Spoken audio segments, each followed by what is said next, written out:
Namaskar BSc FND. Today's topic is in a public health nutrition is vital statistics.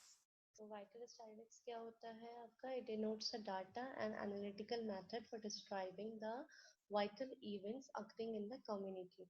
तो community में जो भी आपके वाइटल इवेंट्स होते हैं या हो रहे हैं उनके लिए जो एक एनालिटिकल मेथड एक डाटा देता है वो आपका वाइटल स्टैटिस्टिक्स होता है.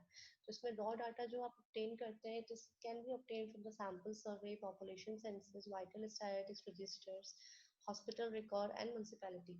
तो ये सब चीजें हैं, ये सब सोर्सेज हैं जहाँ से आपका रॉ डाटा, आपका प्राइमरी डाटा निकलता है. वाइटल स्टैटिस्टिक्स का मेन रोल है कि it includes the count of birth, death, illness in various weights and ratio that can be computed from them. तो इसमें हम सब पता लगाते हैं कि कितने आपकी birth through out the year हो रही है, कितनी डेथ हो रही है, कितनी इलनेस हो रही है और क्या रेट है और क्या रेशियो है, ये सब इससे हम कंप्यूट करते हैं. So first we will talk about this under mortality rates. So mortality rates क्या होते हैं? It is defined as the number of death per thousand estimated mid-year population in 1 year. तो mortality क्या होती है आपकी? जब आपकी number of death in एक year में कितनी हुई है divided by the mid-year population, कितनी population है into 100. तो इससे आपकी mortality rate निकलता है, मतलब कितने लोग उस टाइम पे इनकी डेथ हुई है. तो मोर्टेलिटी रेट दो तरीके की होती है, एक तो एज स्पेसिफिक होती है, कॉज स्पेसिफिक होती है. जो एज स्पेसिफिक होती है वो क्या होती है? सम टाइम ऑफ malnutrition जो पर्टिकुलरली हाई इंसिडेंट पे होता है किसी सर्टेन एज पे, जैसे कि इन्फेंट्स पे या फिर आपके प्रेग्नेंट लेडीज पे, तो ये आपकी एज स्पेसिफिक मोर्टेलिटी होती है. तो ये स्पेसिफिक एज पीरियड तक होता है. It is the indication of certain type of malnutrition. जो कॉज स्पेसिफिक मोर्टेलिटी रेट्स होते हैं वो due to the special causes होते हैं, that is the death due to the diarrhoeal disease और जो भी आपकी like anything with respiratory problems. तो ये आपकी क्या है? कॉज स्पेसिफिक है, ये एज स्पेसिफिक नहीं है. किसी एक भारी कॉज के उससे आपकी डेथ हो रही है, मोर्टेलिटी बढ़ रही है. जैसे अभी मोर्टेलिटी का कॉज स्पेसिफिक आपका कोविड-19 है, तो ये आपकी कॉज स्पेसिफिक में आएगी. एज स्पेसिफिक ये नहीं है, किसी भी एज को हो सकती है. ये कॉज स्पेसिफिक आपकी मोर्टेलिटी रेट्स को इंक्रीज कर रही है. तो अब हम मेजर कैसे कर सकते हैं मोर्टेलिटी को? The first we can do is maternal mortality rate.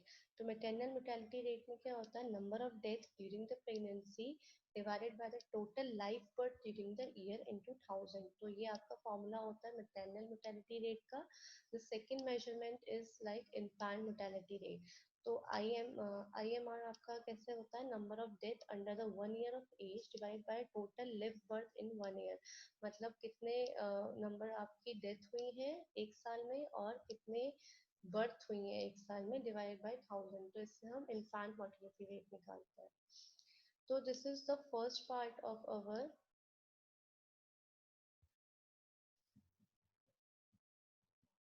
statistics, vital statistics. The second part is our morbidity. Morbidity था. Morbidity क्या होती है? Related to the types and the variety of diseases one faces or experience affecting the day-to-day activity like cough, cold, chronic disease, etc. ठीक है. तो measure of morbidity क्या होती है? First is incident rate. Incident rate मतलब कि total number of new cases of a specific disease during the year divided by the mid-year population into 100. तो ये आपकी क्या है? आपकी morbidity है आपकी incident rate की. The second one is your prevalence rate point.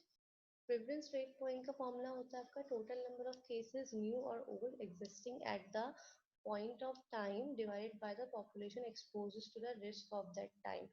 ठीक है. मतलब कि जैसे अगर आपका एक पॉइंट ऑफ टाइम में कुछ जैसे आपका स्वाइन फ्लू आ गया या फिर आपका डेंगू आ गया, तो कितने नंबर ऑफ न्यू केसेस और ओल्ड केसेस उस टाइम पे चल रहे हैं डिवाइडेड बाय कितने पॉपुलेशन और एक्सपोजेस है उस पे उस रिस्क उस पर्टिकुलर टाइम पीरियड पे इनटू 100. तो ये आपका प्रेवलेंस पॉइंट आता है. तो ये सारी मेथड्स आपकी होती हैं for the vital statistics. So this is all with this session.